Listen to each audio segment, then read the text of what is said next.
ভোটের মুখে ফের উত্তপ্ত নন্দীগ্রাম। ভোটের মুখে ফের উত্তপ্ত নন্দীগ্রাম।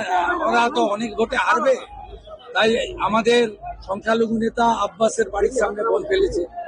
সকালবেলা প্রচারে গেছিল এনআইএ তে অভিযুক্ত আমিরুল ইসলাম, তিনি মহিলা নেত্রী মামনি জানা এবং কর্মাধ্যক্ষ অশেষ পালের উপর আক্রমণ করেছে। এর উত্তর জনগণ দেবে। টানা 4 দিন ধরে ভবানীপুরে প্রচার করবেন মমতা বন্দ্যোপাধ্যায়।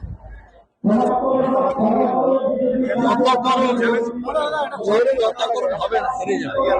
আমার সঙ্গে দেখা হবে ওনার থেকে ক্লিয়ার জায়গা, তারপরে 4 দিন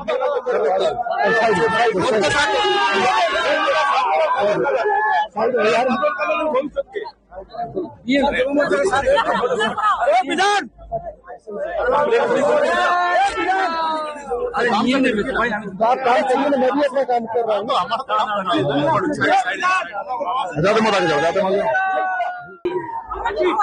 ভোটের মুখে ফের উত্তপ্ত নন্দীগ্রাম। ভোটের মুখে ফের উত্তপ্ত নন্দীগ্রাম।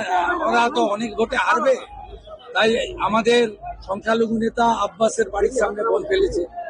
সকালবেলা প্রচারে গেছিল এনআইএ তে অভিযুক্ত আমিরুল ইসলাম, তিনি মহিলা নেত্রী মামনি জানা এবং কর্মাধ্যক্ষ অশেষ পালের উপর আক্রমণ করেছে।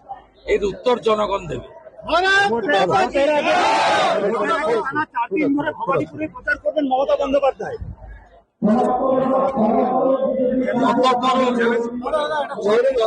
হবে না, হেরে যাবে। আমার সঙ্গে দেখা হবে ওনার থেকে ক্লিয়ার জায়গা, তারপরে 4 দিন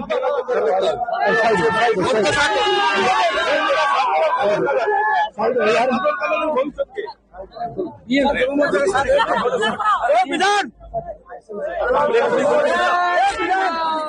अरे ये नहीं भाई काम चाहिए ना, मैं भी अपना काम कर रहा हूँ।